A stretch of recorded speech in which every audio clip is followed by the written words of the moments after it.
Welcome back to the side quest. My name is BJ. I'm Luke. And I'm Matt. And I never do this. And I feel like every time I do this, I say that. Say doo-doo. Today, we're going to be talking about some villains. The best villains. That's my villain laugh. Yeah. Kind of a foolhardy villain laugh. I'm evil. Yeah, I'm going to kill you and your parents.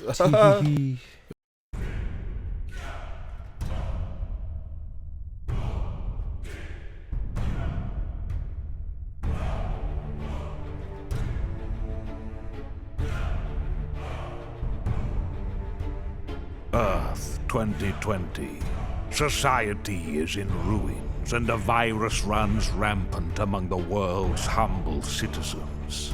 They are lost. In these dark times, three wayward nerds cross paths at the House of India and realize they are destined to be friends. And so they did. This is their story. The story of the side quest.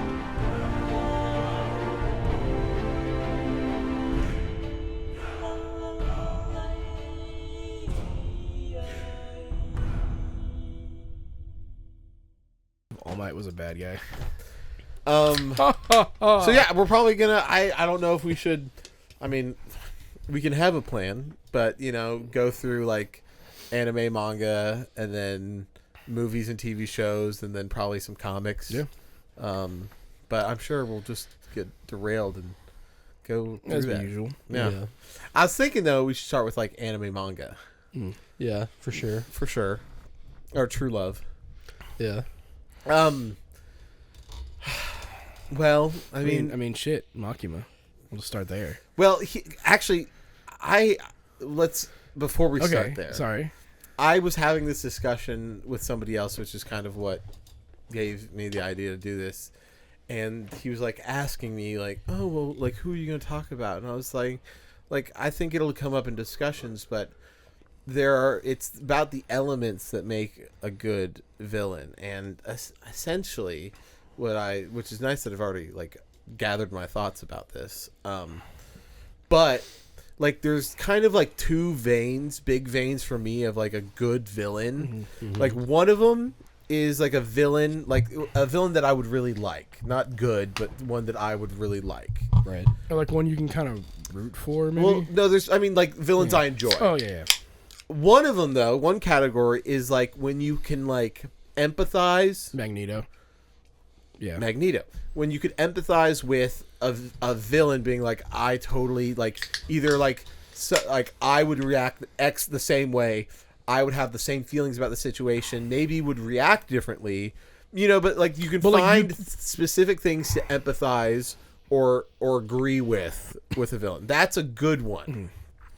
And then kind of the other side of that is, and this one's a little bit easier to do, but it has to be done well for me to enjoy it more, because if it's really easy to do, a lot of people, and it's just one, it's like, this is the bad guy because they do evil things, Right.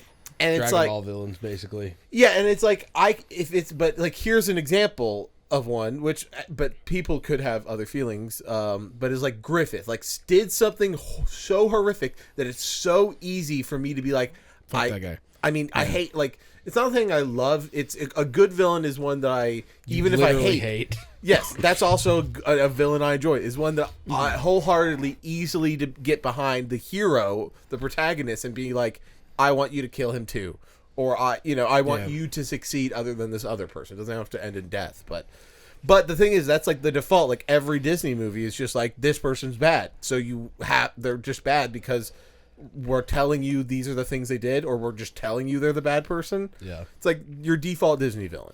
I mean, they do have some good ones. I do like Davy Jones as a villain from the Pirates movies, just because like it was a little bit tragic, a little bit like. Well, fun. yeah, sorry, I'm talking about your like Snow Princess White movies. Yeah, your Snow White, your Pocahontas, Maleficent, like your generic bad people. Although now she's not a bad guy anymore if you go by the Angelina Jolie movies. That's true. That's true. She's just misunderstood. Which is kind of goes into, it's like, I do love, because of category one, I do love a backstory on a villain. I mean, I like to know what made them this way. Let me understand their story. I mean, so shit. that it's because life is great, and it's give me a complicated character that maybe just did one decision different than I would, and now they're I think now they're Horus. One of the best of this is Anakin Skywalker, Darth Vader. Sure. You see the original trilogy. It's like this terrible person, whatever. But he by the end he redeems himself, and then you see the fall with going from like the Padawan, the small kid, whatever. And you think, was he destined to fail? Is this because of other people, or was this because of himself? So you get to ask all those questions, but you get to see the creation of it. And I love that. Magneto is a great one. Not just we can go comics, but live action has done an incredible job building the character of Magneto. Incredible. Even when the movies are dog shit, they get Michael Fassbender to act the fuck matter out. what. Yeah, old and young. Like, they're so good. So, because we get with old, we get to see the end result of what's happening now. And then young, we get to see the making of the villain. It's great. Yeah. First Class is such a great movie to see that, dude. I totally love X-Men Days of First Future Class. Past. Days of Future Past is great, but like First Class, seeing Fassbender's decline through that whole movie is so good. I fucking love First Class. I quote that all the time. Like, we've had multiple nights where you've just been sitting on the couch, and I'll be like, I've been at the mercy of men following orders. You just be like, damn, bro, it's been a good day today. I've been at the mercy of men following orders. It's like, BJ, what the fuck? Yeah. So, like, those are kind of like my two big categories. And there's stuff that's in between, because, like, if there's a good enough thing to where it's like, when just a guy just being bad is enough, because Depends on that, because it has to be balanced by so many things. Well, like, for me, it's like there's a point where it becomes like, oh, I just like seeing you do evil shit. Like the Joker is a great example where it's like there's no redeeming. Well, you can with like White Knight and some other stuff, but like the Joker is the Joker. Yeah, you see he's him the there. Joker, baby. He's the Joker, baby. But the problem that I have with Joker is that if, depending on the depiction of Joker, the Joker's like evil deed is like, I'm gonna put a giant marshmallow in the bay, and it's like, and other times it's like, I'm going to rape Barbara Gordon and take pictures of her that's naked what I'm body saying. and It's like subject her father to it. That's why, not to hate on your example. No, I but think, like that's the thing. Is like Joker. I can't like. There's good depictions of Joker, and then there's. He's gonna put a marshmallow the on top of the Empire State Building. The pure crystallized version of what you're talking about is Ramsay Bolton. Yes, someone who is fundamentally evil, like where you go realistically in real life, fuck that guy. Yeah, no. But watching him on screen, he's really fun to see. I mean, because there's also people that you love to hate, and they are villains. So, like, if we're going to Game of Thrones, which has tons of great villains, Cersei, but Joffrey, because Cersei is like, it makes it more understandable that she's trying to protect her family. Joffrey's just an asshole, like genuine worst person you've ever seen. It's also so interesting because he's not doing the evil things out of like because he's doing it because he finds it fun. Yeah. Cersei's like, no, I have to protect my family, and you're like, okay. The thing that's so interesting about Joffrey though is that like the whole time he's alive, you're like, I fucking hate this guy. Somebody just get in there and fucking kill him. And then as soon as someone else takes you to the throne, you're like, well, Joffrey would have done that. So you kind of come around. I mean, well, okay, anybody's but to better be fair, than Tommen. What are you, Tommen's crazy? a fucking Tommen's a pussy bitch. Yeah. He was a fairy. So, there's lots of things like that, but I'm sure that these points that we made are going to come up in discussing these other villains. You know what I'm saying? Yeah. But like those, like, would you agree that those are kind of like for enjoyable? I'm not talking about quality of the villainy, just like enjoyable writing, enjoyable character. As a consumer of a story. Yes. Because we're not talking about real life villains. Yeah. My favorite villain was Hitman. Okay. Hitman. That's right. The Hitman's bodyguard. That's bad. Yeah, he's a bad guy. Yeah, he's a bad guy, but he had to do it because he was contracted. He's fighting he had that barcode on his head. Yeah. They wouldn't give him hair plugs until he did. Yeah, that's right. So I mean, I guess, and so you said Makima was your first one. Well, Makima is just fun because like you start off going, oh, okay, like it starts off kind of weird, but then you're like, okay, like I don't know where this is going. Again, thinking about this, what I thought was really interesting about Makima as a villain, or I guess Makima as a character inside a story as a villain, super derivative, but is at a point you start to kind of get hints that like something's up with her, but there's a point in the story where you realize that she is a villain or a bad guy. But the interesting thing though is it's one of those things where it's not like the hero of the story is actively fighting the person, and it's not like the third of the story is when the bad guy does his thing, and the rest of the story is him, the good guy, trying to get win against the bad guy. It's she is a villain, but the main character does not, and it's this very interesting thing of you're like, oh, she's so bad, like she's evil. You got to see past her tits, like the thing, very interesting. I still remember the page of Kishibe holding up the paper that just says Makima's listening, and like actually feeling one of the pit best of dread. manga panels of all time.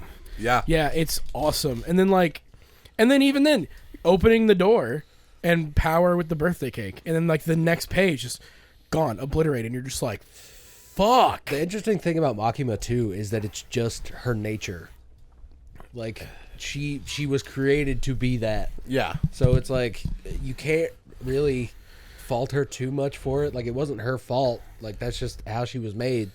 But like it still has to be stopped. And here's the other thing: is part of what makes her an enjoyable villain is the idea that you're seeing all these things. Like once you learn that she's bad, or after you learn that she's bad, you get to see all these other things that she's done working in the villainy, and it makes it like that's what makes it complex. But like the character of Makima is very plain, extremely plain, not crazy dialogue, like not big speeches, not like even then, like the few times not that like she has fucking like pain. It's like we'll get to that. I think Makima too, and because you see what happens kind of when she gets like a fun, like more normal life is in part 2 where it's just Nayuta. Yeah. Which is just this gremlin of a child who, of course, being raised by Denji does not help her social skills. But like, yeah, it's like she's just a normal kid who's being like, yeah, do you want like a hug? And it's like, yes. Yeah, they do like a nature versus nurture thing there that I think is pretty interesting. And then, yeah, like honestly... So yeah, I'm going to go to an anime, because we're going to just probably go through favorite animes, which is probably has to do with the good villain. Yeah. But Full Metal Brotherhood.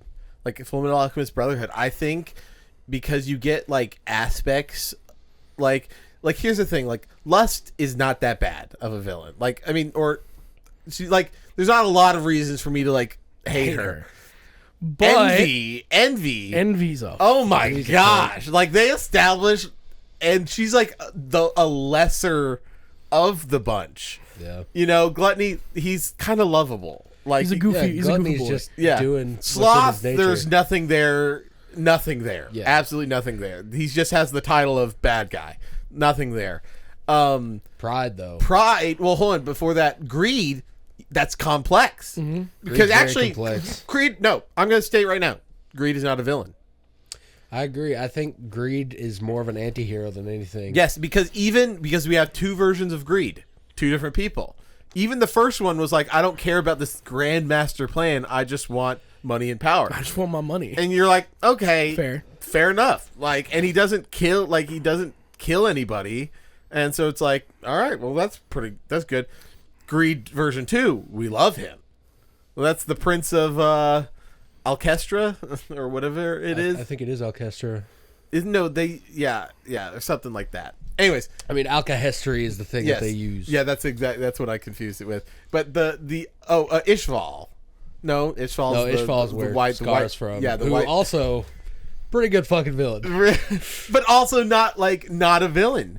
Because it's one of those things, which I guess everybody's not a villain, because depending on the perspective. A villain at first because he's in opposition to the heroes. Yes. Full Metal, I think, is a great example of like a lot of the villains, with the exception of which Indy, again is like they're written in a way where it's like, this is why I do what I do, and you could, and every one of them for the most part, you're like, yeah, I can And I can it see does the have to do with logical perspective, thing. but we're gonna say that like villain is like on the side of like The father. of good, I guess. Like or villain is on against the side of good, or at because least because at first Scar is doing things, but then he meets the Elric brothers, and then he softens of like, okay, I'm still down to kill people, but I'm not gonna be. I'm not like just an gonna asshole about kill it. this Yeah. random police officer on the Yeah. corner of the street anymore. Yeah. Like so you get a great character change, and we love character development. Like Even though we never have any ourselves. exactly. Well, because if we change, we might not like it anymore. Who knows? It's a scary thought. There's gonna be a point in this podcast. We're in our prime. You know, guys, I don't know if I like Full Metal anymore. And I think it's because exactly. of this. That would be so bad. So, there's that. Full Metal, and then, but you then said Scar. Scar. Oh, not Scar. Who's the guy with the Fuhrer? Oh, Pride. Pride. Really, that's another one where you don't know until you know. Yeah. Honestly, I think what's the little boy? Out of all the villains, The son. Yeah, I can't remember. He's not like he's just one of those where he like is just bad and there's not reasons, but like, anyways. And then you have the father. I think which he's is obviously a bad guy, but that's one that's like it's not. You get to see like he's already bad from the beginning, but then you get to build up your own opinion of him, which, given the circumstances, you're like, this guy is awful and he's organized all of this. This is bad guy. So they give so much building up to it and so that's an easy villain to like hate and not get a backstory on and not see why he did it. The thing is, you don't need to because you see all the terrible shit he does that you're like, by the end, nothing outweighs. Yeah, by the end, you're looking at it and be like, your mom could have died too, but you know what? I don't care. Yeah, no, like for fuck sure. you, like for sure. So that's a good one. Honestly, I love how well Full Metal writes. It's just all its characters because like nobody is just like inherently good, inherently bad. Like some are inherently bad, but like there is levels of gray to all of them that it's like you could feasibly see like because like dude, I mean even the brothers like any other like they could have been villains and I would have been fine with it. Seeing their backstory, you're like yeah. Well, like you know what I mean? This like is gonna be a hot take, and this is gonna be a hot. I don't think, for the most part, like 80% of the Naruto villains are actually that good. Are good. Pain is all right.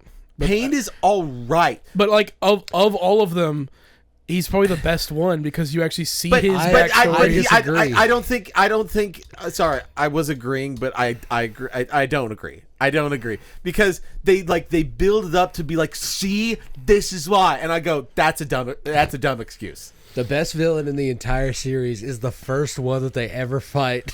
Zabuza? Yeah. Zabuza! Zabuza's great. Zabuza was just trying to survive, and he fucking died for it. like they try to, like, because then they make this of Shippuden, or not Shippuden, Shippuden. Original.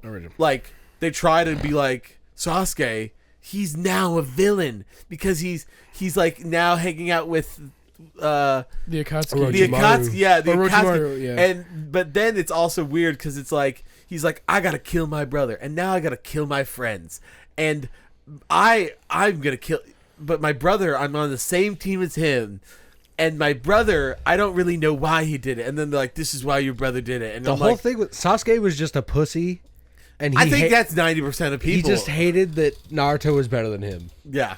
That's it. He had the problem with his brother where he's like, what about vengeance? And then he found out, because I will honestly, out of all the villains, I would say probably the best one is either Obito or like what's the fucker's name, Danzo, the like head of the like the council of the Hidden Leaf. Yeah, but because it's like he's the reason the Itachi were killed or they were all like, dead. Again, like I'm talking about like the one where, because it's Naruto, like, you know, you get 500-700 episodes on this one fight with his, like, the mainstay villains are all just so, and then you get to the alien stuff in Shippuden and you're like, oh, at that point I don't care anymore. I don't even though the fights are great. Madara, don't care. Madara was cool. Obito was cool until it was like, anyway, but really though, it was aliens, and then I'm like, I don't. Okay, well, Yeah. you ruined them. No. I do really like the whole thing with Obito and Kakashi though. Yes. That's a great story in itself. That's kind of why I would put Obito in the good tier of Naruto villains, because like, also kind of going from like just being this weird masked funny guy who everybody like kind of hates, but he's like orchestrating all this shit, and then like even he's the reason Madara was doing what he was doing. It's like he was like actually a really good mastermind, but then like the why is what makes you go, oh, this is cool, and it's Kakashi. We like Kakashi, so it's like that helps his case more on like why you like him. Yeah, I don't like a lot of Naruto villains. Yeah. They're kind of not good. Yeah, that's I mean, I'm trying to think of like, because there's other ones like, I mean, I'll speak on it briefly. I feel like you'll have different opinions, but I want it to be brief. Like JJK, I mean, the biggest thing that JJK holds up is the animation, the fight scenes. Like that is what holds it up. Like, and I think that the villains, and here's another, I think the villains in JJK are better than the ones in Demon Slayer. That's hot. I think, well, first of all, Demon Slayer is just like, look at how many people they've killed. They're so evil. Yeah. Okay. JJK is like essentially the same thing. The spider family was kind of good though. Okay, true. But the JJK is the same thing, but at least like you get to see like intricate plans and like at least they're like, oh well, at least they're kind of smart villains too. Kinjaku as a villain, who's a pseudo ghetto. Yeah. His whole plan is really interesting, and then when you find out why he does it, is like, you're just a piece of shit. But then Sukuna is straight up just like, I fucking love this shit. This destruction and death, I fuck with it heavy. And then now, because you have villains in JJK that are just like, oh, I'm a horrible person. I Yeah. love doing horrible things. but then you have like, then you And then have Kinjaku is like, okay, he's making this epic big plan, and that's more interesting. yeah. But Yeah, like compared to like most Demon Slayer, or I guess what's the fucker's name? Mizuku? What's the main villain in Demon Slayer? Muzan. Muzan, yeah. I'll be honest, I agree with you. I don't really like many of the Demon Slayer villains, except and even then I mean, again, the fights are great. yeah, The one that you really like is the one that kills Rengoku. Rengoku, and it's because he's just killed Rengoku. pure evil. Yeah. But what is interesting, you guys haven't seen the movie, have you? I mean, I read the Yeah, manga. but I've read it. Yeah, Oh, where you get the backstory on that guy? Yeah, where he was like the thief. Fuck, dude, that was good. You know what? I He's think good. that's the one good villain because I because agree. of the backstory, and he is voiced by Channing Tatum in the English dub. Seriously? The Oh, you didn't villain? know that? What the fuck? No. no, Channing Tatum was a regular guy. The villain, the guy with the eyes and the pink hair. He was the villain in the back. Oh no, he was the guy. Sorry, I'm sorry. Yeah, I was gonna say, I was like, He was the guy who helped and trained the Okay, villain yeah. in the backstory arc. yeah, okay, yeah. That's what it was. Because I was gonna say, I was like, they just recast the guy. That's fucked. No. Okay. It's in the backstory. Sorry, I misspoke. You're good. Like Demon. But yeah, that because of the backstory. Yeah. Because of the backstory, that's honestly super fucking tragic. But it's also one of those things where it's like, we've talked about this before, but like, I would love revenge. I'd love to seek revenge, but the revenge for me, and people would be like, no, that's not how it works. Like, fuck you, you don't know me. You know, like, I kill this person and I, torture and then kill the person that did something horrible to me or somebody I loved. And it kind of ends with the ends there. It ends there. But also the Shout thing out is, to our FBI agent that's been watching us. Since the also first time we live in said that. in 2026 where everything's security cameras everywhere. Like, I'm going to jail, and if something Well, happened by to that point, mission complete. yeah, mission complete, and it'd be like if somebody killed Carmen, I'd be like, I killed the person, and then I'm like, the cops are coming, I'm just gonna kill myself. It's like, all right, well, now we can be together. Yeah, the previous Like- life is over the time that the person dies. Yeah, so. yeah. So it's like, but I'm not like from that moment of revenge being like, I need to. keep doing this. Yeah, I need to. like I'm I gonna need to- keep I need killing. to be some sort of punisher. yeah, it's like this. Yeah, so that's not happening at all. So it's one of those things where even when they do backstory stuff, it's like, this is how they became. I'd be like, it would end there for me. Like right there, that's the Yeah, end point. that's like all this extra yeah, shit. this 30-minute backstory. It would have ended in minute 2 for me. Like, Yeah. you went way too far. Going back to Dragon Ball, Dragon Ball has had one good villain, Android 16. Not 16. The one with the red hair. Yeah. And, yeah, I think that is 16, right? Because 18 is blonde, 17 is black hair. Yeah, you're right. Yeah, So 16. 16. He was right all along. So that's the one good Dragon Ball villain. Everybody else is either not a villain or just a cardboard cutout of a villain. To be fair, the idea is like, I'm stronger than you doesn't make somebody a villain. Yeah. Or me saying, I think I'm stronger than you, so let's fight. And that's doesn't make a person a villain. That's Cell's whole thing. I mean, Frieza, they try to do like a Hitler thing with him, but like because of like the perfect race and shit. Yeah. That whole thing. But another good shonen that has good villains, in my opinion, is fucking My Hero. Yes, because we get pretty much every major villain we get backstory on, so you get to see.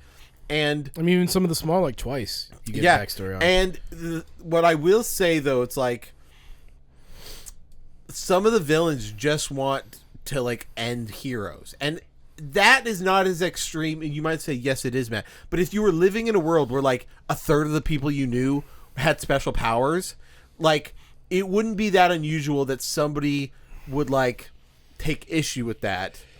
And so it's not like. Yeah, it's a little bit different in that world where like some of these people you get backstories on and they're like, no, I like twice, and it's like, no, I just want to be accepted and loved, and these people are outcasts because they're villains and they have a record, and I've had trouble in my past too, and now they're killing my friends, so I'm gonna kill the people that try to kill my. Super relatable, like perspective wise. Yeah, super relatable. I also think the way that they do, but the twist villains, I think in a way, because like when you start My Hero, Endeavor's the villain. He is the antagonistic bad person. That is true. And then you start to learn more about him, and he's then the best character. Yeah, in then he's the like a fucking great. He's a goat. Anime, without a doubt. I love. 100%. I still love the scene of the Todorokis going to him. And it's like he's legitimately cried. Yeah, crying. We literally all of us were crying. What I loved about that. What I loved about that too is the way they handle. Because you hadn't seen that yet, too. No. Yeah. The way there was a point that we got to where I was like, I haven't seen any of this. We're watching new shit together. Yeah. Because I had read it all, and I still love the way that they handle redemption's really good. Because like the thing with Endeavor is no one else can forgive him except his family. Like, it doesn't matter if the people say he's good, doesn't matter, whatever. The people he hurt are the ones who have to be the one we like forgive. You know and what's actually though, and then what I'd say what's more true is everyone can forgive him, but it doesn't matter except for himself. Well, that too, yes. Because the whole thing is he never does. That's the point. Is there's times where parts of his like the wife forgave him a while ago. Like that becomes apparent. Yeah. Is that the wife forgave? Endeavor still holds on to that, or the very least, like, if she didn't forgive him, it's more that she understood, and that she's. I think the wife. I mean, which would actually make sense, being the wife character is like, no, I actually fell in love with this person, and I know his real heart, so I do actually forgive him. Well, I mean, it was an arranged thing, so I don't know if it was. But that was the twist, is that they actually like fell in love, and because you see the part. And they're both smiling at each other at the wedding ceremony, and that was like, and then she's talking about it, and it was like, no, we were actually like super stoked. This shit was hype. Yeah, so that's again one of those like really small little moments where you actually see like, no, it wasn't always this bad.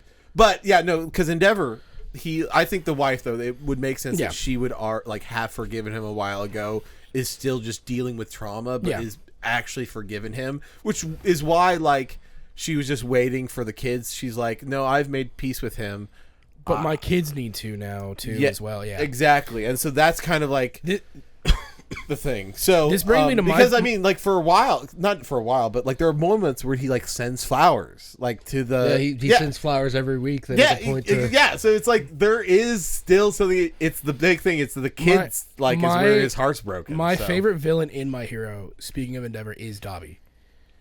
Like, because he starts off, he's just cool design, he's got fire powers, or whatever, and then you find out more about him, and then his whole plan of like, look everyone, look at your number one hero, whatever, and he's going crazy because the trauma for him was like it snapped. he wanted to be perfect for his dad so bad that I fucking. That's also the best. Part of the whole show. I don't think that is good. I think he's edgy. But I think he I get the trauma, the trauma. The thing is, but I think he's being a pussy about it. He's being a pussy about it, but the thing is, Shoto went through the same shit. It feels like a Sasuke thing. It feels because they do the flashback thing where he's like, "Dad, I could burn hotter," and he's like, "Don't." Yeah, like you'll die. Yeah, okay. but that's one of the reasons why I like it because to be fair, because they make it seem like it was Endeavor. And it was like, no. Endeavor actively tried to stop him and told him not to. The thing that I like about it and what I think makes a good, especially like a rival villain. Because that would make, What makes a good rival villain for me, because I think that's another aspect of this villain against the hero is being against Todoroki. I don't know if I said this. Sorry. I don't think he's a bad villain. I think his reason for being a villain kind of dumb. Yeah. Is dumb. I think he is a great... Because he has this whole... I mean, the whole thing is he has a skewed vision of his dad and all that. And that's it. He's fueled by hate. Yeah. More than or not general hate that Shigaraki is. Yeah. But specifically fuck Endeavor. Yeah. And that against Todoroki is a very good dynamic. And I think that's why I like him as a villain, because of what it means for Todoroki. Dynamically, very good. Backstory... I don't like. I mean, backstory. You can go, okay, you were you're a bitch, but but then taking that bitch made feelings 70 and being, that's a low number. 70% of these villains are bitches. Bitch that's really what it is. Dude. But that's my thing is also taking that bitch made that's just I'm a pussy, but going, I'm gonna do something about it. I think kind of elevates it a little bit.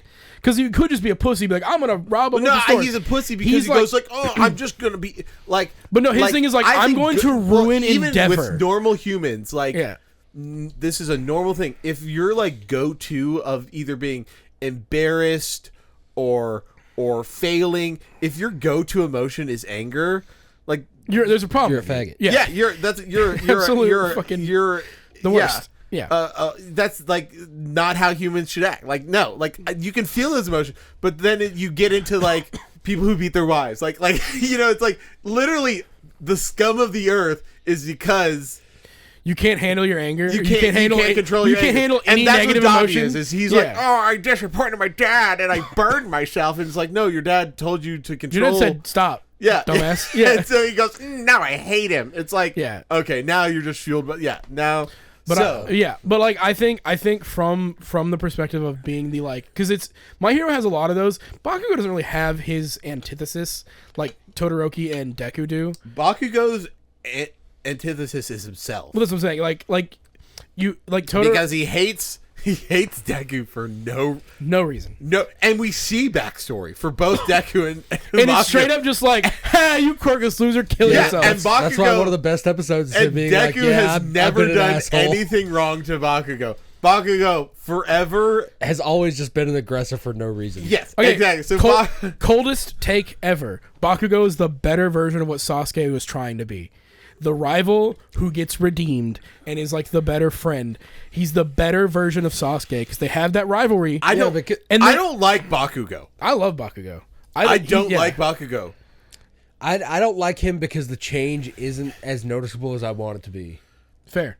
He apologizes and then he keeps going back to being a dick to everybody. But here's the thing: it's with anime, and it depends on the anime. But a lot of anime, and I would say My Hero is included. A lot of it, and a lot of shonen, it's all about you get these speeches about emotion, where it goes and then I realized I'm Zuko Midoriya, and I realized it's I have the power inside of me. Ah! Okay, if that's the an arc in anime, Bakugo has never, even when he apologizes, he doesn't even apologize. It would be so simple to make peace with Deku, to be I was a dick and I'm really sorry. It's the end of the world. I was really bad to you. I was mean to you. That's all it would have taken. And he still's I respect you but I'm gonna beat you, and it's like, oh my, shut the fuck up. In the manga, they actually wrote it a little better than they did in the anime, I think, because he does say the words "I'm sorry." Okay, and it's a full in the anime, objectively, in like Vigilante, he never says that's because that's like the whole thing where he's like, Adoria. You're a fucking better hero. Quit being a bitch. Get over here. It's like he never says the words "I'm sorry." I was like, that's crazy to me. Yeah, no, in the manga, he's like, "I'm sorry. Like I should have never done these things to you, but that doesn't mean I'm going to stop trying to be better than you." It is like 100% like the rivalry of like I shouldn't have treated you like that, but it's the idea of like I respect you enough not to like. He also I hate this. Pokemon ass. Nah, I fuck with it. Nah, dude. I fuck with it. It's not real. Number one anime villain, Gary Oak. Like, you guys are my favorite. I'm never, like, gonna be like, that's never a thing. Okay, Matt, I'll tell you this right now. If for whatever reason you and me were, like, fucking basketball people, like, we fought, like, we were different teams, we were still great friends. If you fucking let me win, I'd be pissed at you.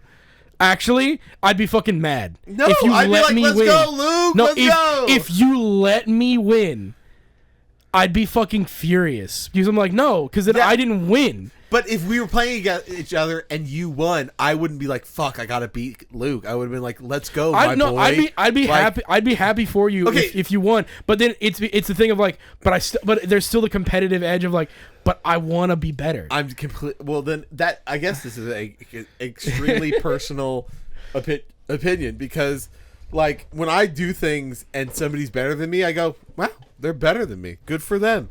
Like, I'm not trying to like I play when I occasionally play pool and I play pool against people who played pool and they beat my ass. I go, sometimes I'm like, this isn't fun because I'm not good, but I don't go like straight home to YouTube and Amazon and order myself a pool table and then study pool moves so I can practice to beat that person. Like, that's not what I'm gonna do. I mean, yeah, well, like, that's the thing. Me now, no, but like, I feel like you win. Well, I'm saying, like, in general, like, if I was someone who literally fucking loved the sport of basketball, loved the thing where it's like, that's what I want to be good at, and if I had a friend, like, genuine friend who's, like, opposition to me, but is, like, they're also love that, there is a level of, like, but I still want to be the best at basketball. And like, if you win, it's like, I'm glad you won. This isn't anime where in real life, you're like, oh, fuck, there's a Super Saiyan 9. Well, I didn't even realize I could. It's not like it's like you can get a little faster, a little better. Well, I'm saying unfortunately, genetics has to do with like 90%. We're not fucking Olympians. We're three fat fuckers on a couch drinking beer, talking about anime. I'm just saying, there's a level of competitiveness that I don't feel because I don't play sports. But like, I mean, I'll be honest. I've seen you play Smash. You do feel it. Well, that's why I don't play a lot of online. That's what I was gonna say. There's a reason why I do not play multiplayer games because I will be that asshole. I mean, so I'm like, I get sweaty, but I get sweaty. But I also Matt, I'm not gonna get much better than this. Matt, I will tell you this right now.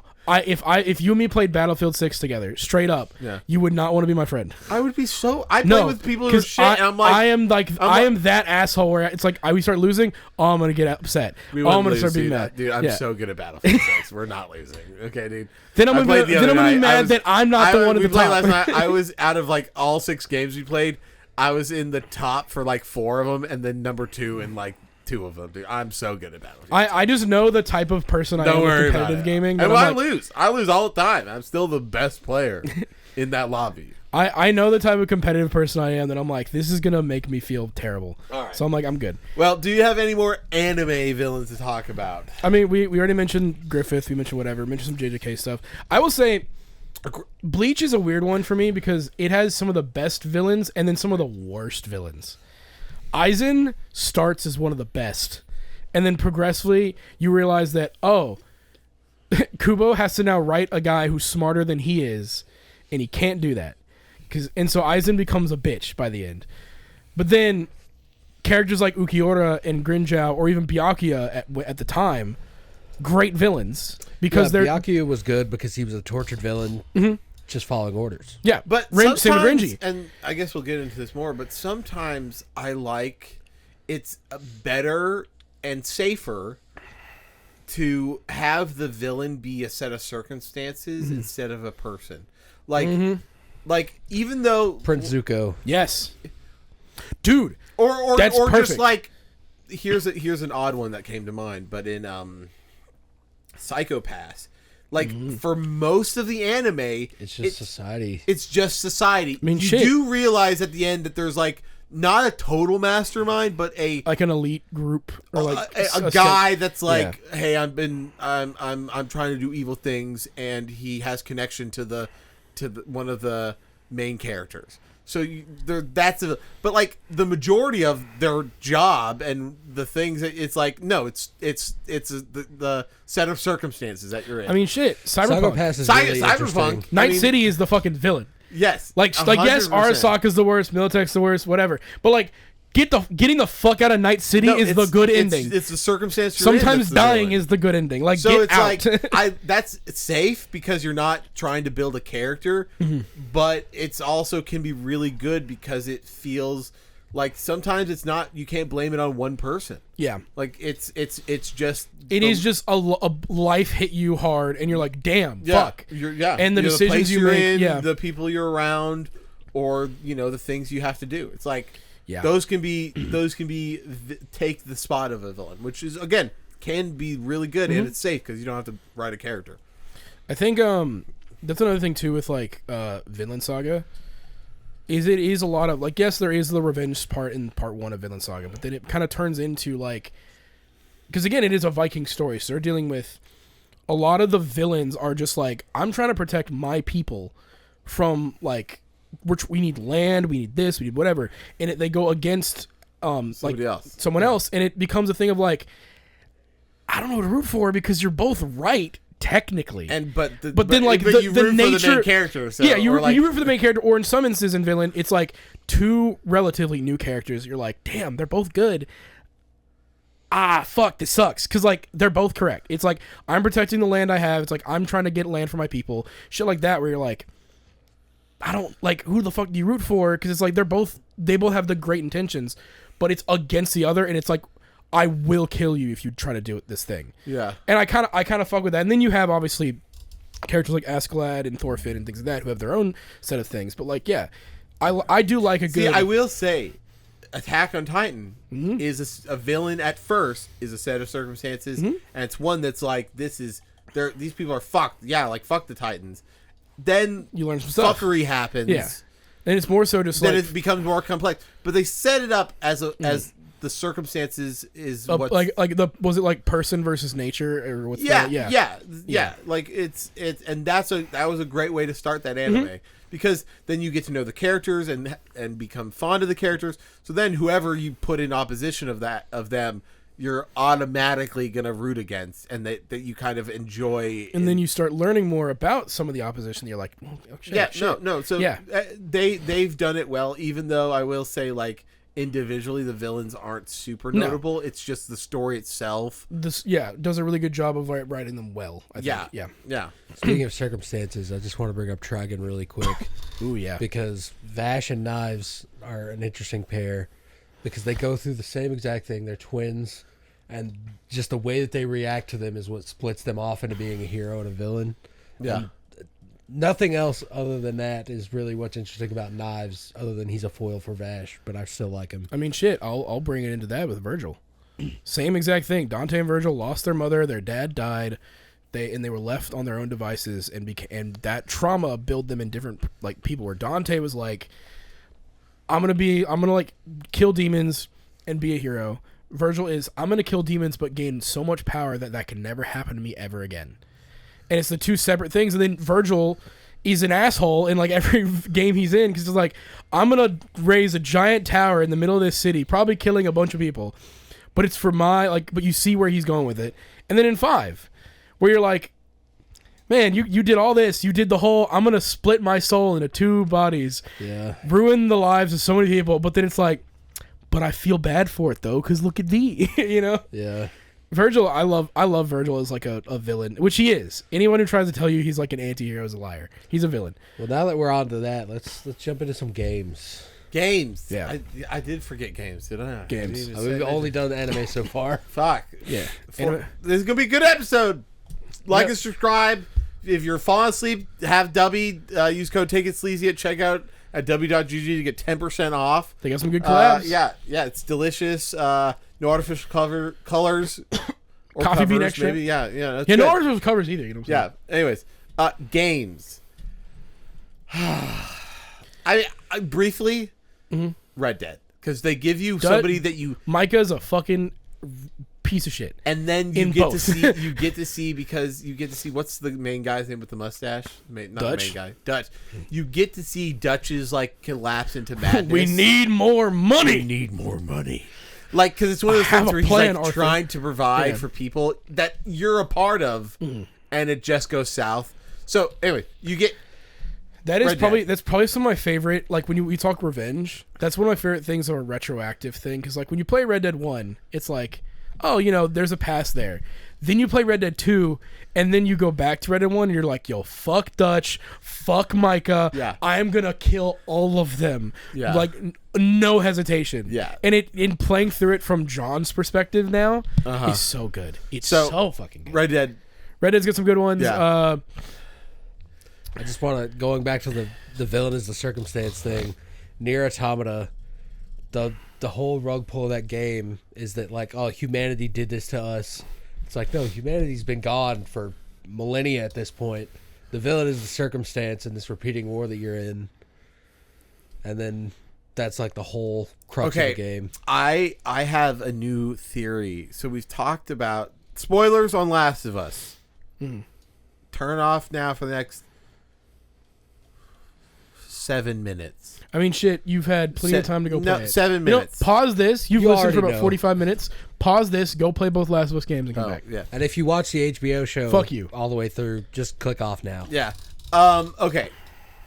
So we've talked about a better way. What I think they should have done is I think we should have gotten the second game did not start with Ellie, but was an Abby game. Completely an Abby Just game. Abby, straight up. And then do Three is two both. as 3. Oh, yeah. What a better game 3 or 2 would have been if you actually got to Do you need to take that? no, I mean, it's my mom. Unless you text me that there's something bad. I do think that's a good idea, because if you spend Because Abby would have been more like doing the Abby stuff.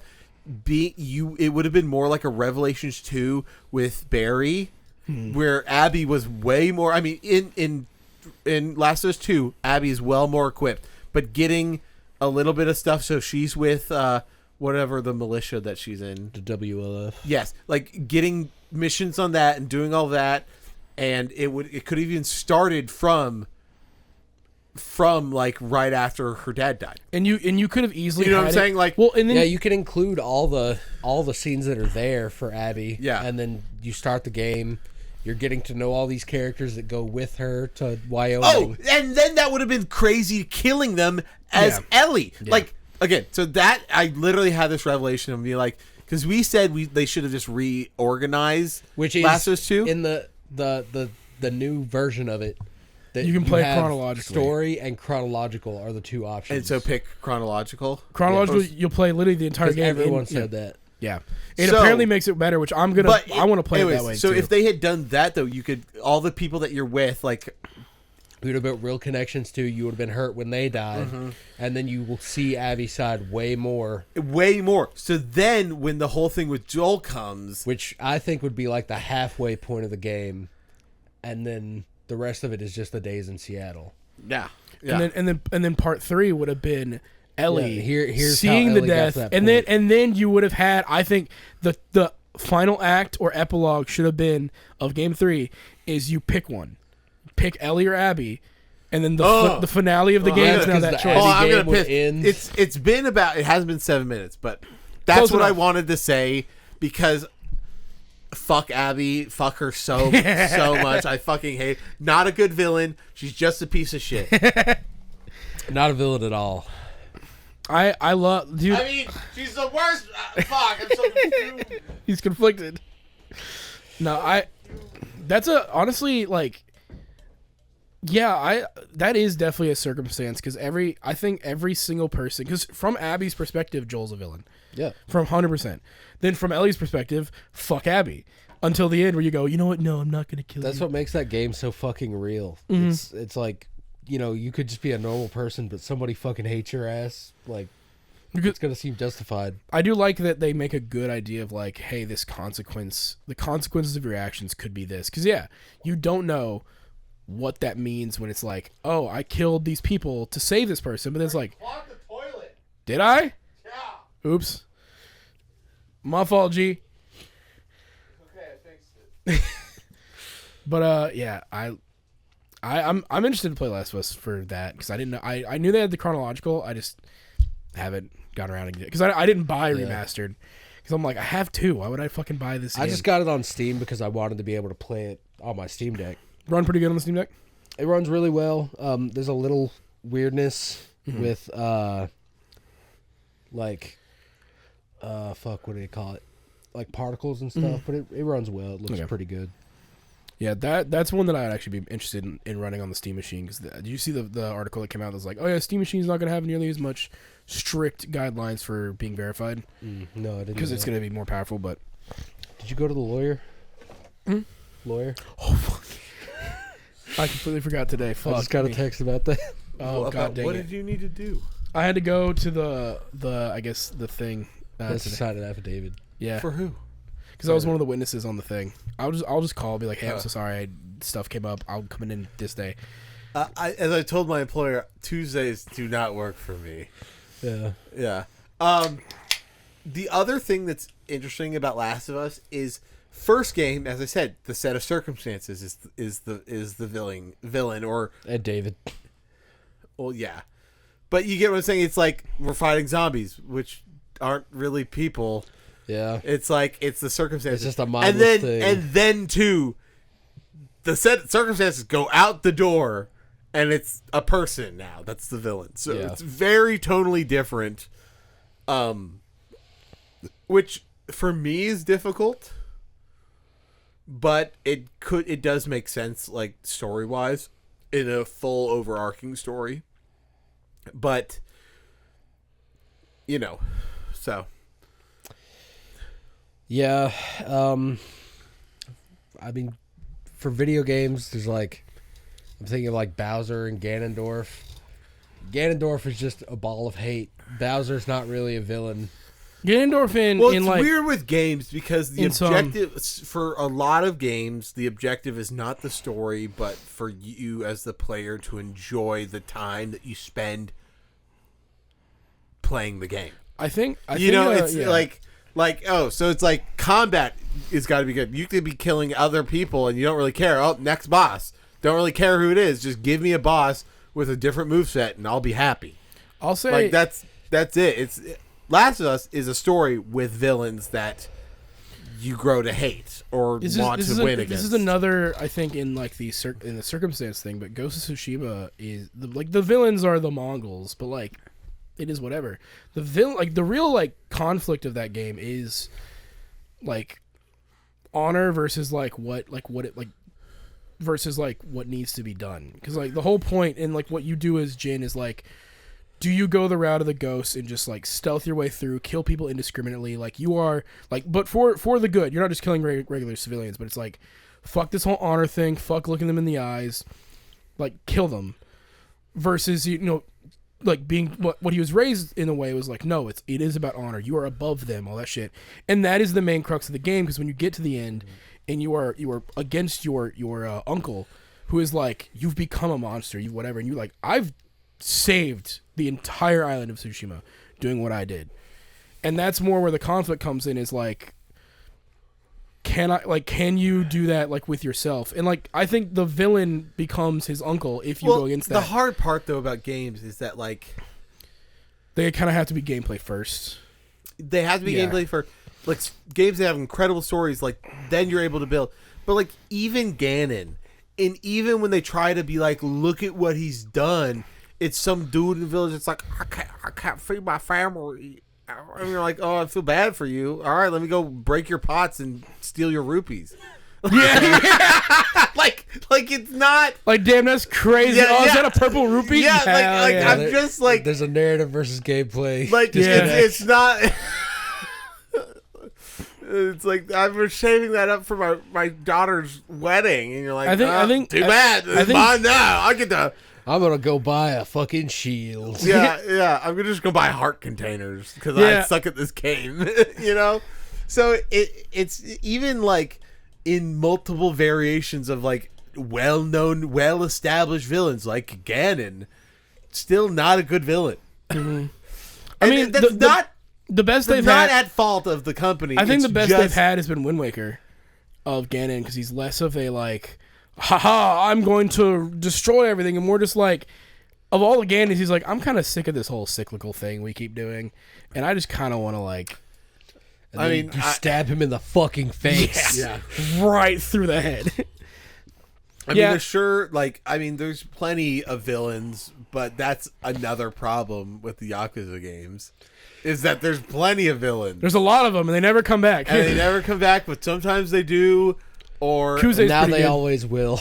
Yeah. But, you know, it's just like one of those things where it's like, now it's just like, you know... I'll tell you the worst it's, fucking It's villain. just like, it's too many. I'll tell you the worst villain. It was fucking, who's what the fucker retard for, sorry. The guy's name of 6, the villain. Owami. I don't even remember. Yeah, fuck that guy. What a pussy. Yeah. I hate And him. like, as a person who's only played through one Yakuza, like, that was good. Like, to me, I was like, good, this is good. I mean, the villains in that game are really good. Good, but it's like, but I don't Shibusawa. know if I could be like, all right, same character, new villains again. I mean, the villain of 1 is a secret Korean, and then Secret. what's it? Oh fuck. Korean. The guy in 6, not 6, but 7 is really good. Yeah, 7 has really good because it is very like emotional. Yeah. Like, the emotional story to it's really well. I think 4, from a story perspective, is pretty all right because of what it means for Tanimura. Do you think Sephiroth is a good villain? Yes. Especially when you get to his backstory. Original Sephiroth is a good villain. Remake Sephiroth is just An asshole. Yeah. Really? He's just like, I'm gonna fuck with Cloud forever. Yeah, well, because original Sephiroth is he was like genuine hero. Yeah, he was like, Yeah. the circumstances of my birth are all a lie, and like everyone has just been manipulating me my whole life. Like I have to tear the system down. And now it's just like, fuck you, Cloud. Okay. Yeah, the actual like Nibelheim incident where he goes crazy is genuinely really good. And then like fighting him as Zack in that moment is good. And then when he's like dies and then it's like, oh shit, he comes back in 7 is when he becomes more of a like godlike villain of like, no, you know what, tear the whole fucking world down. Okay. Because it's not just kill Shenra and destroy them. It's like, no, this whole world needs to be changed. Yeah. And I'm gonna do it because I'm part of this alien race that was we use this planet to store the star. And you're like, you're a fucking insane person. You know, like here's another. I will say one. Arden in Final Fantasy 15 is actually probably No, the he's best. fucking No. not. Not if you just play the fucking video game. Shut the fuck up. I played all the DLC and he was actually And kind you of cool. read the 9 books and the fucking the developer notes about what they were gonna do, but they didn't do.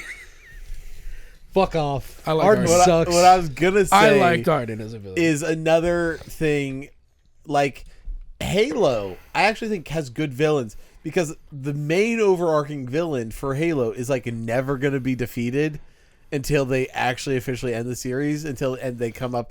But like the idea that the Covenant is just like an ongoing thing that you're fighting, and like each game is like, well, we succeeded here. Here's the next thing that we have to figure out. Like again, that's kind of a set of circumstances in a way. That's also kind of like Metroid, where it's like they're not the actual real villain. It's the Flood. It's the big problem. Yeah. I mean, the Covenant are assholes. Well, by Halo 5, it was fucking Cortana was the bad guy, and Well, then and then Halo Infinite was like Halo 5, Cortana. Shocker, it's a woman.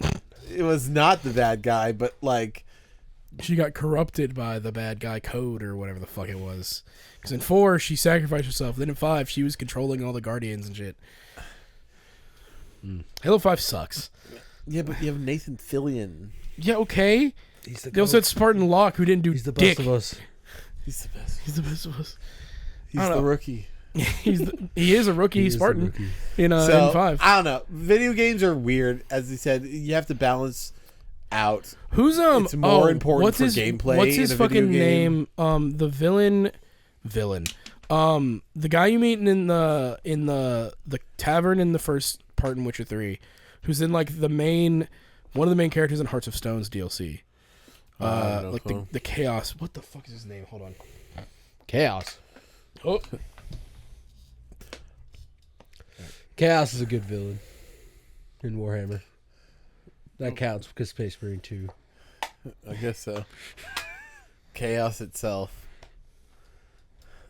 Because it's one of those circumstance things. Like, that's just how the universe is. That's just, you're just fighting things that want to kill you.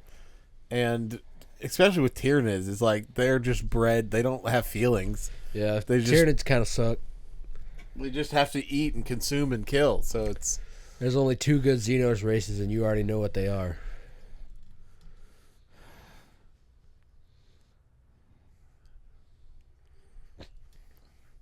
I can't say Tau. No, you can't. Well, somebody's just the Eldar and the fucking orcs. Fuck the Eldar. Eldars are gay. It's orcs and the Necrons. Necrons are cool. Necrons are cool. But they're kind of lame because their backstory is just they were stupid. They're like, they made a deal fuck, with we're gods, gonna die, and then those gods. Well, what if we make a deal with dark, bad gods? That can't go wrong. Oh no, it went horribly wrong. What do we do? Oh no! Like, yeah, they're just stupid. Yeah, but they're not as stupid as the Eldar. The Eldari? Yeah. They just lived forever, and then they were like, we're bored, let's be evil. Well, that's where the Dark Eldar came, and then the other ones were like, that's fucking stupid, we're gonna leave. The Eldar, and then the Eldari, who are the dark... It's the same thing. They just added vowels to escape so they could be litigious. Yeah, well, they created Slanesh because they're like, nothing's ever the problem. We should start doing freaky shit. Yeah. And then Slanesh was created, which destroyed their whole race, and then now we have Dark so they Eldar. suck. Yeah. And the Tau are just gay. The Tower just weeps. All right, so enough of games. It's complex. I think there are probably Movies and TV there are probably really shows. good villains that we're not thinking of, and if you have any, put them in the comments. That's true. Or we could let's briefly glaze over. We already said comics. Magneto's like the best villain. Magneto's good. Well, I mean, that's the thing. The thing is, the problem that you have is like Or anti-hero, A lot of whatever. villains just turn into anti. Because Venom was a villain. Now he's a good guy. Yeah, because with comics, if you're popular, you just have to become a hero. Like Harley Quinn is not a villain anymore. Just straight up. Yeah, Yep. no, no. Poison Harley Ivy's Quinn- also not a villain anymore I because think she's Harley Harley's girlfriend. Quinn became an anti-hero. She has. Or not a villain. Probably. It was like 2015 on. I was gonna say yeah. when Arkham Knight kind of came out at the same time. No, it was when 2015, but- Suicide Squad came out. Well, I mean, Margot Robbie. with Suicide Squad, she's technically still a villain, but like 2015 in the comics, but the attitude about her changed. Well, yeah, People because, were like, because people she's like fine as hell, boy. yeah, but like She Harley can be Quinn, naughty with me. Harley Quinn, it's especially at that era. It depends who writes her. In Suicide Squad, she is like in the comics. I'm talking specific comics. She's a fucking villain. She's the first to kill people indiscriminately. She's insanely crazy, fucking whatever. Then you put her in her own comic, and she's like Deadpool, just like I'm fucking weird. I'm quirky. And then I wouldn't say like 2015 onward is when they really started to distance her from the Joker. Of like, let's break that up. Let's put her on her own path of redemption or whatever we want to do with her. And then that's when they started to really kind of go in on the Poison Ivy thing. That's when they really started to like kind of make her who she is now. I think the Injustice comics helped with that because in those comics she straight up like almost became a Robin of sorts to Batman in that series. Yeah. And so then I want to say like now just straight up anytime there's like a big problem in Gotham, Batman will call her and be like, "Hey, we need help." Comics are weird because first of all, They can't it depends on the writer.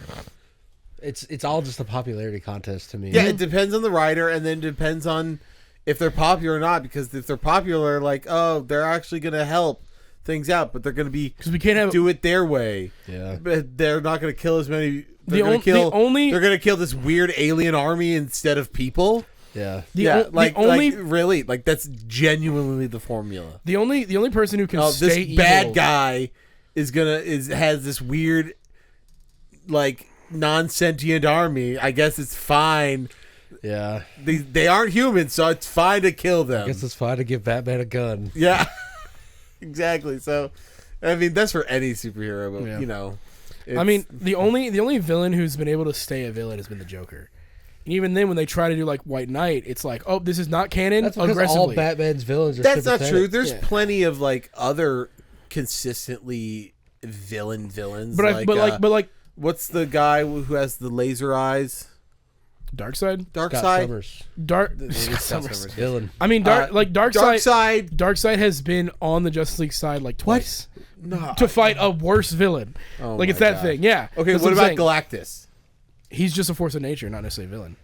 He just happens. Galactus is a person But I'm saying like he literally just exists in space and does that. and does bad things. He just like he just eats. He's an animal. destroys planet. Okay, But that's what I'm saying. Yes, it's the nature part because in the movie Cocaine Bear, the Cocaine Bear he's the villain. is still a villain. Okay, even though it's a part of nature.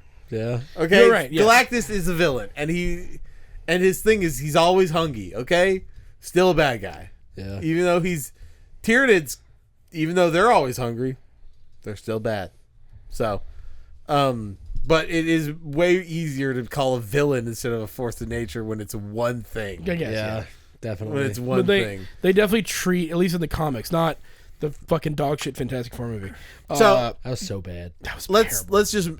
I'm so glad you agreed with me on that. Terrible. I'm glad you agreed with me on Thunderbolts. Now, even though you might say yes before, but now I really nailed down like what I know both of you will like or dislike.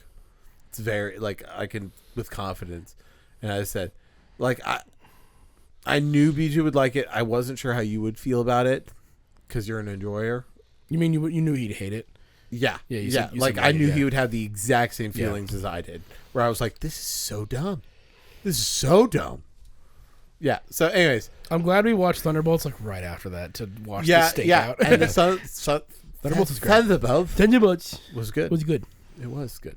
That's what I want from Marvel more than like the crazy like, oh, we have to have a crazy bombastic city exploding thing. It's just like, which they kind of did.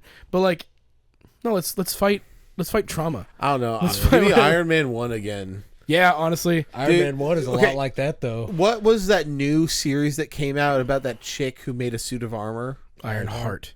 Oh my god. When she was like, Tony Stark, he had $1 million. And I literally today. Tony Stark. saw- made it. yeah, this guy, box of scraps. Dude. And then it was all black and white when that happened because it was color when she was like, Tony Stark. And then it cuts to him going, like pound, like Yeah, hammering- on the fucking anvil. and in then his wife beater. and then it goes, and then it goes. Tony Stark built this in a cave with a box of scraps, and then it cuts to him like mowing the guys down in the Yeah, cave. with the fucking Oh, flamethrowers dude, and shit. such a good edit. Fuck that. Give me Iron Man again. Find somebody in the Marvel universe to just build up as like The GOAT. as the GOAT, because I mean if we're going from Iron Man 1 to Endgame. Endgame, He's the Consistent GOAT. he is the main character of that series. Like it or not, he really is. He started off phase 1 And he ended the phase 3. and he ended phase like. And everything after that, nobody gives a fuck about. So give Well, me the things we give give a me fuck about, they don't somebody do else- anything with. Give me somebody else that you can cook on with an origin story that is. I know who, but they're not brave enough to do it. Who? Who's that? Constantine. That's DC. It's DC. Doesn't matter. Just give me that. Marvel, DC. Just give me a new thing that you can build an empire on. Like that's all we need. Yeah. Like because I don't mind the DC Marvel empire as a whole. Like if it's good. Yo, big shout out to You know what I'm saying? DC Comics trouncing Marvel Comics in the comic sales recently. Yeah, Like, what the fuck is Marvel making? Exactly. Trans Thor and fucking...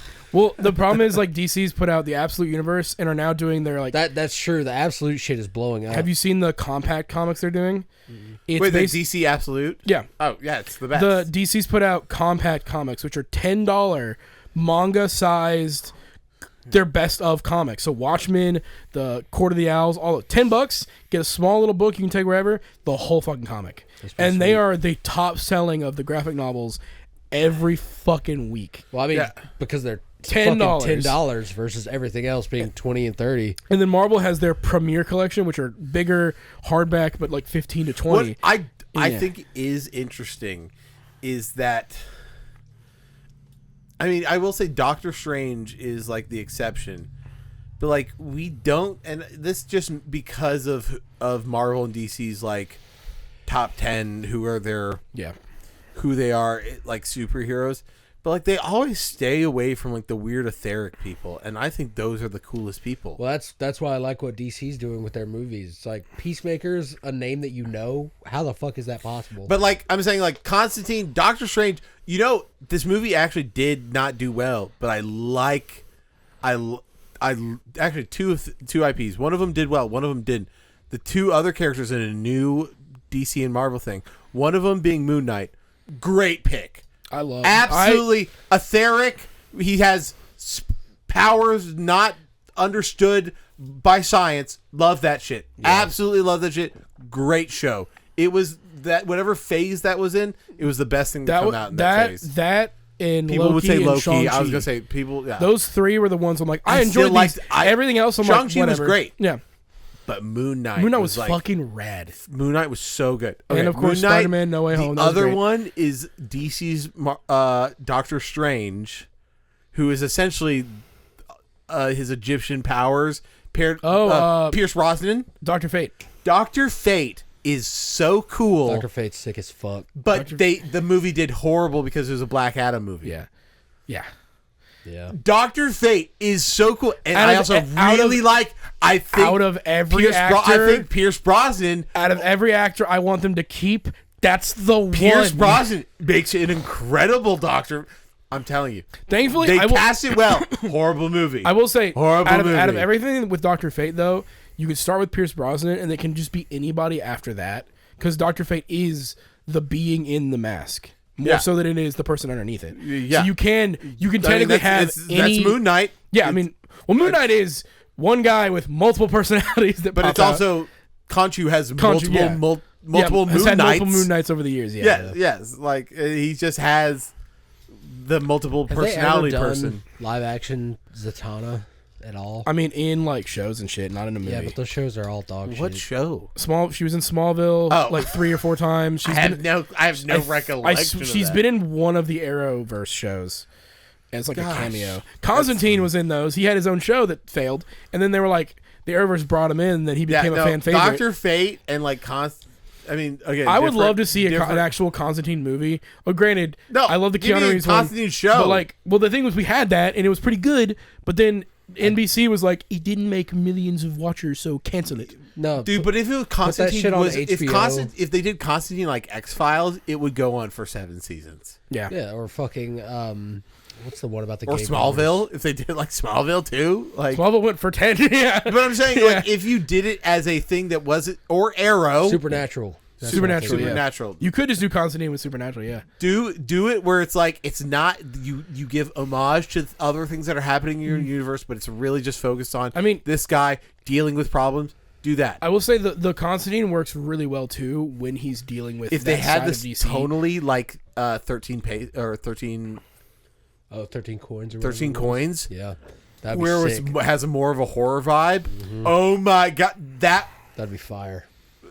I want to see side quest think tank. It strikes again. I want James Gunn to greenlight a Justice League Dark at some point, because that's where you have Constantine, Zatanna. That's where I think that's where a lot of fatigue comes from. Like, I'm done with team up movies. That's why like, I just want like Iron Man 1, 2, and 3 gold. With all of it gold, with Black Widow and all the Shield people too. But Shield people came after. They came in Iron Man 2. When did Shield come out? After Iron Man 2? Well, no, like Iron Man 2 is where you see Iron Black Man Widow 1. and Samuel L. Jackson being like, Shield's a thing, by the way. Yeah, but Samuel Jackson is barely a hero in the DC. Well, in the MCU. Yeah. Sorry, in the MCU, he's barely a hero. But I'm saying Iron Man 2 was them being like, anyway, here's the rest of the Marvel universe starting to poke its head in. Sure. Yeah. Yeah. I'm saying my thing is I'm cool with team up movies if they're earned. sure. Like if you wanted to, like if But if that's you, why Avengers made sense, is because you got the individual movies for the building people. up to You it. can't just start with Dark. what I'm saying Dark Justice League. I want to see it, but I want to see it after having a Constantine show, after seeing Etrigan show up somewhere. Who's the guy who just like verbally rapes people? What? What? So, yeah, I'm gonna have to backtrack on this one. It's from one of the teams. Yeah. And it's like the bad teams that they work for good, but they're all bad people. Where his only superpower is essentially just like whispering in people's ear that it's like, I'm gonna fuck you in the butt. I don't know what the fuck you're talking about. Like straight up, I don't know. I'm gonna bring it up, and then you're gonna be like, "Oh yeah, that was a perfect explanation." Matt. The I don't only think thing it'll I be can think of is Allison from Umbrella Academy. What the hold fuck? on. Just verbally, just like I'm gonna fuck you in the butt. He's in one of those. I think it's with Punisher. Who is a group that Punisher's with? The Thunderbolts. Huh.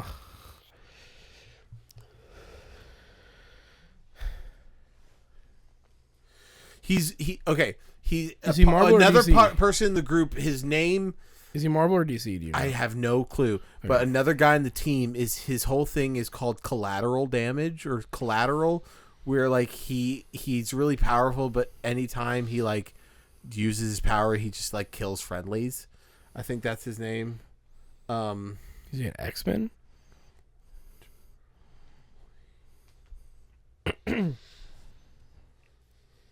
Yeah, I don't know, man.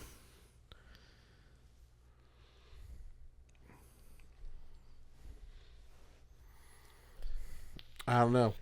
I'll figure it out. But one of them, his whole thing is the more he drinks, the more powerful he gets. That's another guy in this group. And then there's, yeah, for Me real. too. And then there's another guy whose whole thing is his only power is he's just a creepy guy, and he just will whisper in people's ears like, I'm gonna fucking rape you, and they're like, oh fuck, oh I'm not gonna fight anymore. That just sounds like a regular guy. I'm just telling you. I'll figure it out. This is going to be taking a while. Anyway, but another good villain from comics is I think Kingpin, especially from the Daredevil show. Yeah, Kingpin is a good one. Specifically from the Daredevil show. Well, it also works as a person that's a head of an organization, being like, even when like Spider-Man fights some of his goons, it's like it's still because of Kingpin. Yeah. That's where the blame ultimately goes. These guys are just. I mean, he becomes like Hired. Doing his bidding. he becomes mayor of New York after what a is while. the Yeah. line, BJ? More. What's the Magneto line? Oh, I've been at the mercy of men following orders. Yeah, exactly. So Kingpin is good. I think kind of similar to Joker, I think Green Goblin becomes a really good villain for Spider-Man. Because like you can literally like point to like every bad thing that has happened in Spider-Man's life is probably that motherfucker's fault. Yeah. The problem with Spider-Man is he just has like basically no good villains. No. Here's the thing with Spider-Man. The main villain is Marvel's editorial team. Yeah. They will not let that motherfucker grow up or be happy. Spider-Man's best villain is Paul. Brother, did you see? Remember the thing I showed you? That one. Look at the new guy they're gonna bring on for the. Yeah. MJ's boyfriend, who's of brown descent and has a man bun. Oh, and all the comments are like, "Dear God." Well, we should probably move on to movies and shows. We did talk about Game of Thrones. Game of Thrones has plenty of villains, really, and honestly, a lot of them, like we said earlier, like have that morally gray side to them. Yeah, I mean, I would say Daenerys Targaryen I wouldn't call her a good villain. I would I no, think, no, but is a person that's morally gray where you're like, I don't know if this person is a villain or a hero. Because there are moments of both throughout her whole story. Yes, Yeah. which I've already again, said Ramsey Bolton. Yeah. Is the Yes. perfect villain. but Cersei, Tywin's a really good. Tywin's another person that you like begin to, again ends up not being a hero at all or villain at all, but is a person that in the beginning of the series that you are maybe he's not a villain, but a person that you hate and you think of as a bad person. Jamie. At the start. Well, yes, Jamie and the Hound. Yeah. Yeah. Dude, the Hound. The Hound starts off where you're like, fuck. The Hound is just guts with no backstory. Yes, exactly. Yeah, you're like, hey, I hate this guy so much. It's meeting the Hound is like reading the Black Swordsman arc first. Yes. Hound's great. Honestly, yeah. Any of them, like, because like Stannis, what would you consider him? Hero, villain, both kind of weird fucker. In the books, Stannis is a fucking hero. Yeah, in the books, he's a great fucking character. I mean, he does a horrific thing. Yeah. But he's in the books, he's way more of a just straight up hero, like a good guy. Yeah, but like, no, I wouldn't say Stannis is a villain. I Yeah. think he's a dumbass. I think Sir Davos is a hero, though. Davos is a goat. I don't understand at what point he could even be said as a hero or fighting on the wrong side. Yeah, not Sir at all. Davos is the goat. No, so Even when Davos he's is with the goat. Stannis, he's still fighting for the right thing. Yeah, no, He's the one trying to tell Stannis not to do what he fucking does. Mance Rayder's a good villain because he's kind of objectively right. Yeah.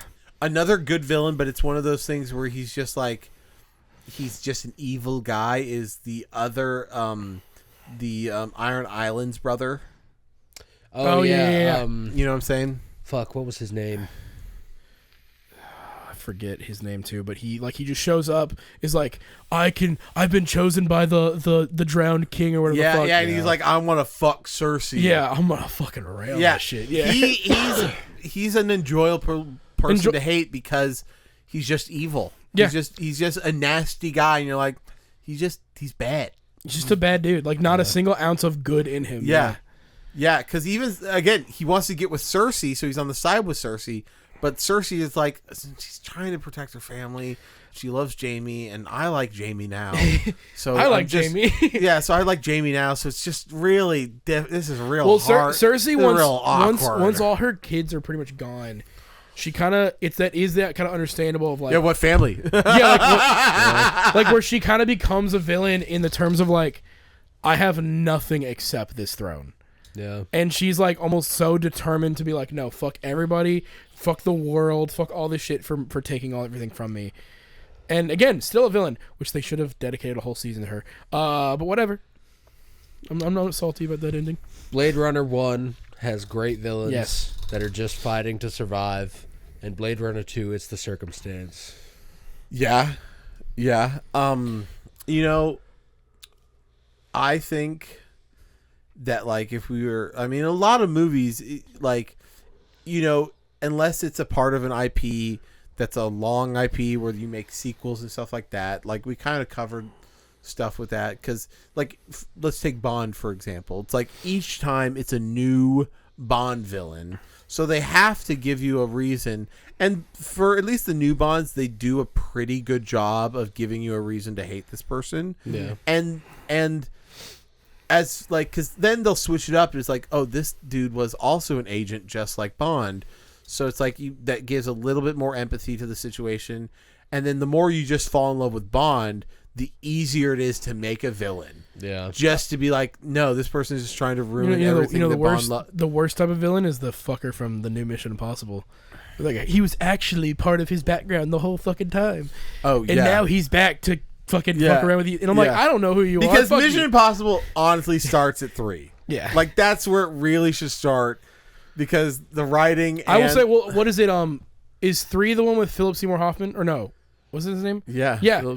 Genuinely fucking terrifying villain. Because you actually are like... Well, yeah. You're like, oh, shit. Yeah, and the mask... Yeah, but like... Yes, the mask changes are goofy as fuck. But goofy like, as fuck. Of all the villains, the only one that is like genuinely made Ethan Hunt be like push him to like the limit to what he can like emotionally. Well, the limit at the time. Yeah, at the time. Yeah, And, but, until like- he was fucking hanging And then out of a he helicopter. learned. He went, oh my god, I can go Super Saiyan 2? Yeah. Yeah. And then the next, and then each movie, he realized he could push the limit even further. Me and Matt were talking about that like what would be way better is if like, again, he died so you couldn't, but if the new villain for the new movies was Philip Seymour Hoffman again, of like, Yeah, oh, bring an old villain back. yeah, because then you could have tied Wait, it to the wait. first trilogy. We watched Dead Reckoning One. 1. Yeah, and it's Oh, that fuck. it's that new fucker. How did that end? It ended with a cliffhanger. Because remember, he jumped off the train and he's like, I gotta go find the guy, but I have the key, and the submarine's underground. And then it just ended. my god, dude, that's a fever dream.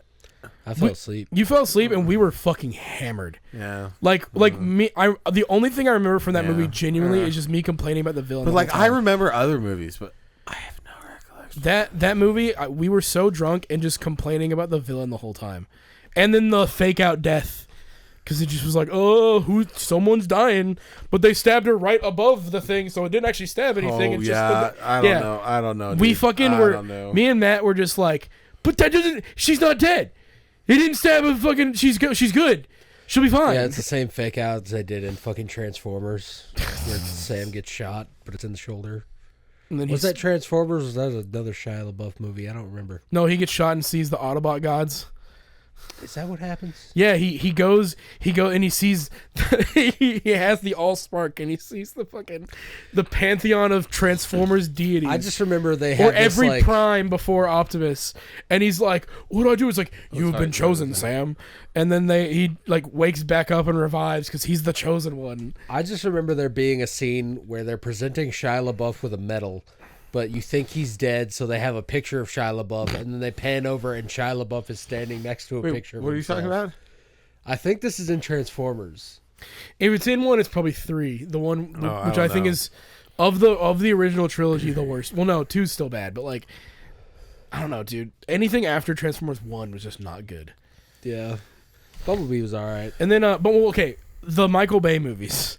Well, it's so hard in like a movie because like shows you can establish villains for a lot longer. Mm-hmm. Movies, I mean, it is the issue with movies is like you have 2 hours is the average, 2 hours to establish this, and most of it's going to be like character development for the main character and like that and plot. Like it's hard to dedicate a large amount of time to villain development. This is a weird fucking pull, but shameless.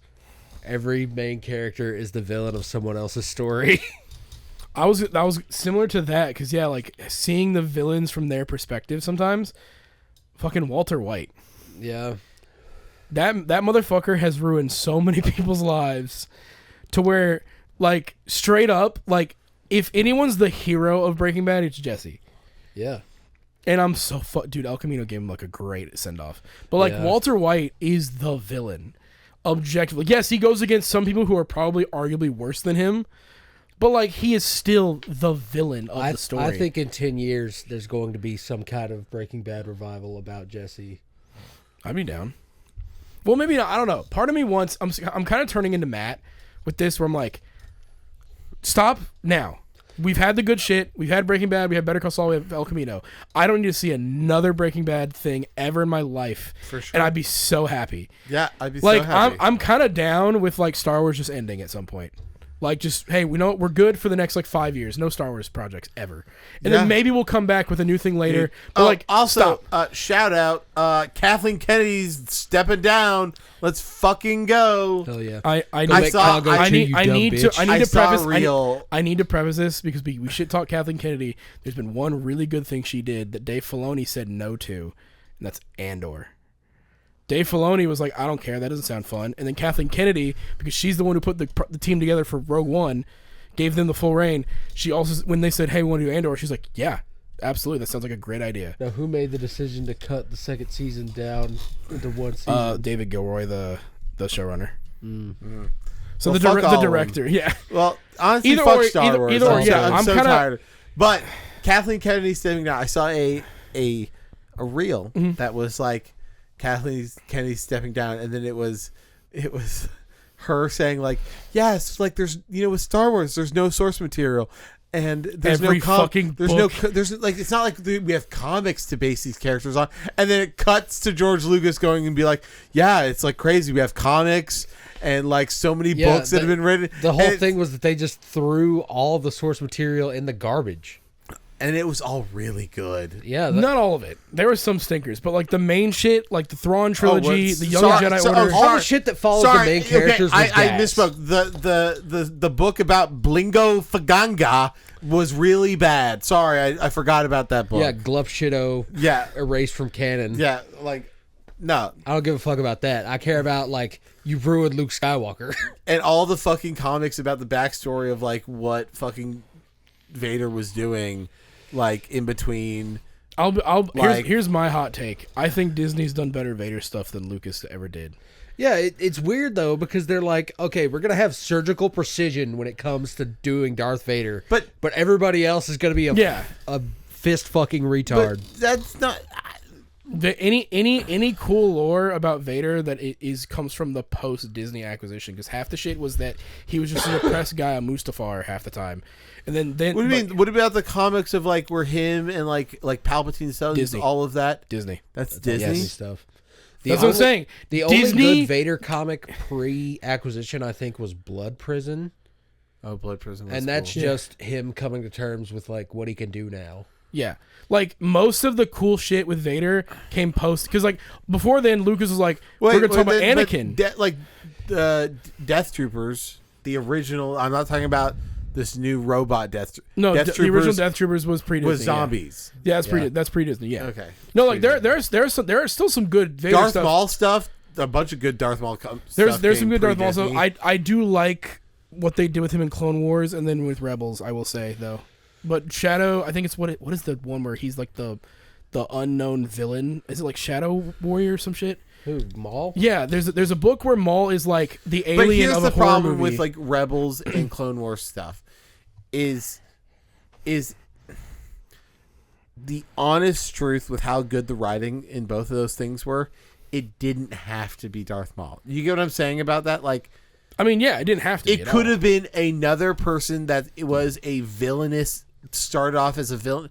Like it didn't. But I'll be honest, I because still it's Darth think Maul, like it made it better because then you had that, like the arc with him taking over Mandalore and fucking with Obi-Wan. It could have just been Darth Maul's brother. It could have been, but it's way better that Garth. it was Maul. Savage Oppress, yeah. Darth Maul. I like it better that it's Maul though. I mean, Plus- sure. plus Sam but it didn't Witwer- but it didn't. I'm just saying it didn't have to be, and so like. But then you it saying, is- it's but I'm better. saying you saying that should be credit to Disney, shouldn't be because it didn't make. Well, I'm only crediting Rebels to Disney because Darth Maul came back pre-Disney acquisition in Clone Wars. Yeah, but Rebels now is gay because that one show sucks. Ahsoka.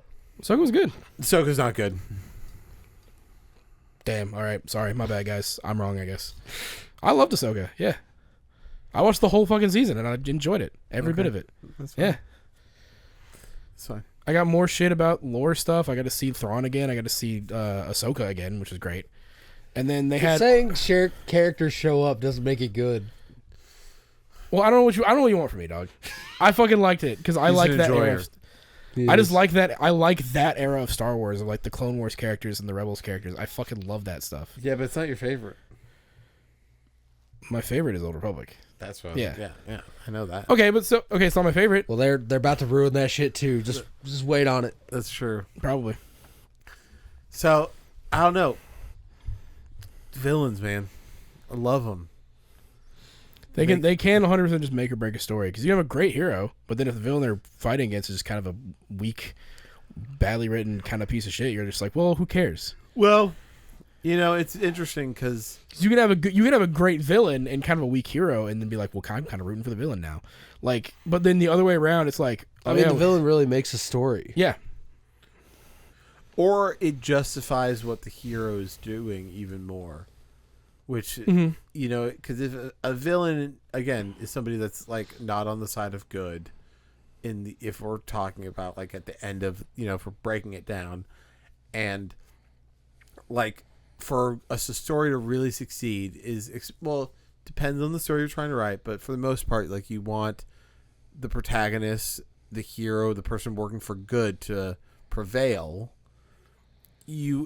there has to be something big enough. It's not like, for the most part, it's not like, oh fuck, it's a movie about Timothy trying to pass his math class and his math test. And the math test is not a good villain, you know?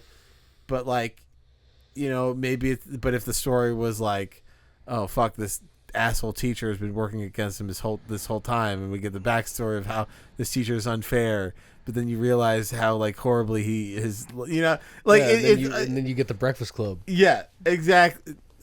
So, you know, it's interesting because one complements the other, and so if you can have like both sides of it be good, and then it creates conflict, I mean, that's like the recipe for a good experience in any story. Yeah. You know, an hour and a half on, you know, a couple panels of a manga, or, you know, over 15 seasons. So, you know, that's what we think. That's it. That's it, guys. Yeah. So you can Villains. You can close this. Subscribe if you want. Yeah, you can, and just close that tab on YouTube or open it up. You know, maybe comment or not. You know, it's Yeah, fine. you just go to that Mr. Beast video that's like right there next to us. It's okay. Bold of you to Yeah, assume we're that's next to right. Mr. Beast video. That'd be crazy. Yeah, we're getting suggested to Mr. Beast fans. Oh god, I'd kill myself. I don't know if I want that fan base. Yeah. Because all his fan base is either just like people who are like, I gotta see how fucking stupid this is, We've or been the watching children are like, oh my gosh, Mr. Beast is uploaded again. This world's crazy. Yeah. We live in a weird time. And that's why we're going to become the villains that it needs. Yeah. That's another one villain that I could bring up. You've seen Code Geass, right? No. Oh really? I've watched one episode of it. Code Geass is basically That's definitely not enough to No. start liking it.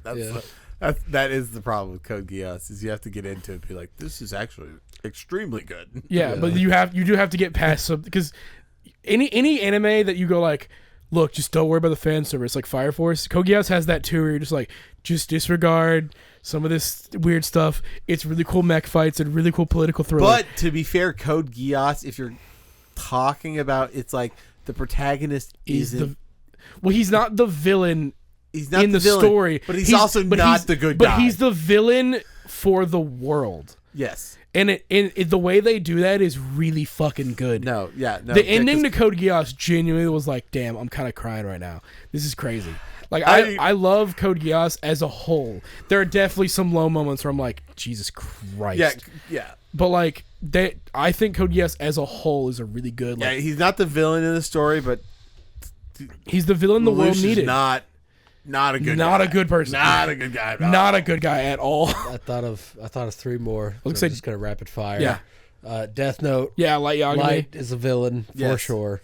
Yeah, but great villain. Great villain. because you Until the end, they made him a little you kind of stupid. root for him.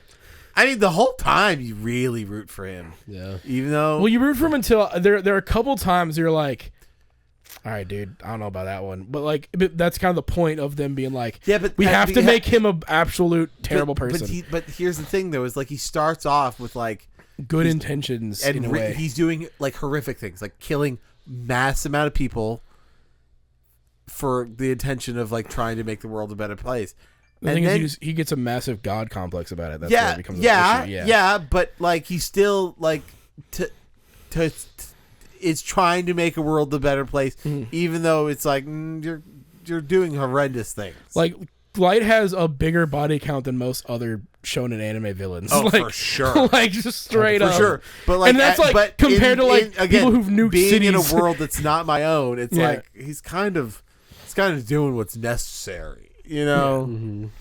But that Light's a really good. Yeah, Yeah, lights are really good. What's the other ones? The other ones were the bear, where it's just trauma. Yeah, And Circumstance. then Severance. with Severance. Lumen. a corporation where you have multiple, Very cyberpunk. like a god hand of of bad. Dude, Yeah. there's been like everything I've been watching, whether it's like Reels, TikToks, YouTube videos, each one's pushing me back into being like, damn, another Cyberpunk playthrough would go crazy right now. Yeah. Just every time, dude. Because yeah, like I kind of want that. I want that like that morally gray, unambiguous like, oh shit, who's the real villain? Those circumstances around me, or like this dog shit city. Mm-hmm. Should I play into the corporation and try to win, or should I? And I'm like, damn, bro, Cyberpunk kind of go crazy. Yeah, for real. Yeah. Thank you guys for listening. Go check us out on TikTok, on Instagram. Subscribe to YouTube. Shorts. Yeah, YouTube Shorts going crazy. Yeah, Spotify. you're probably going to be watching this on YouTube anyways. Yeah. Yeah. Leave a comment. Tell us your favorite villain from any media. Yeah. It'll And probably suck, but Yeah, it's probably not going to be as good as our picks. Yeah, but, try it. Let us know. And if you disagree with anything that we've said here on this podcast, fuck you. Yeah. Yeah, we'll roast you in the comments. And as always, Take it sleazy.